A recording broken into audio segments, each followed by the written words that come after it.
കഴിഞ്ഞ 4 ദിവസമായി കൊച്ചിയിൽ നടന്ന ഇന്റർനാഷണൽ ഫാഷൻ വീക്ക് സമാപിച്ചു.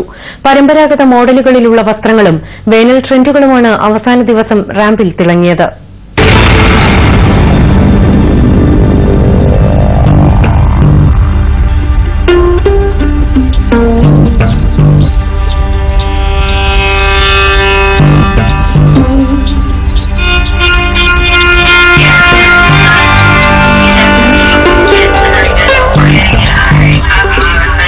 ഡിസൈനർ റിയാസ് ഗഞ്ചിയുടെ ഫാഷൻ അഭിരുചികളാണ് അവസാന ദിവസത്തിൽ ആദ്യം റാമ്പിലെത്തിയത്.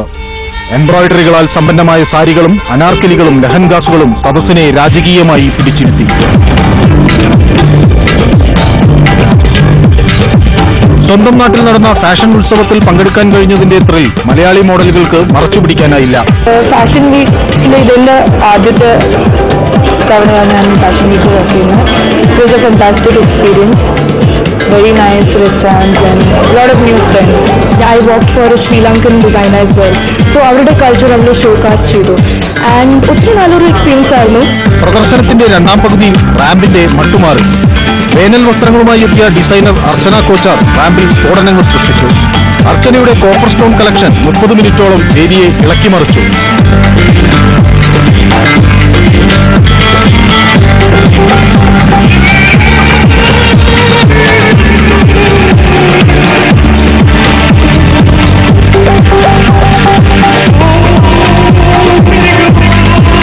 പുത്തൻ ട്രെൻഡുകൾക്കായി പരതുന്നവർക്ക് അവിസ്മരണീയമായ നിമിഷങ്ങൾ സമ്മാനിച്ചാണ് ഇന്റർനാഷണൽ ഫാഷൻ വീക്കിന്റെ തിരശ്ശീല വീണത്.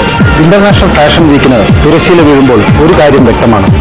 വസ്ത്രവിപണിയുടെ നൂതന പരീക്ഷണങ്ങൾക്ക് നമ്മുടെ കൊച്ചിയും ഒരു മികച്ച വേദിയാണ്. ക്യാമറാമാൻ ഷാജി കൃഷ്ണനോടൊപ്പം മനു ഭരത്, ഇന്ത്യ വിഷൻ, കൊച്ചി.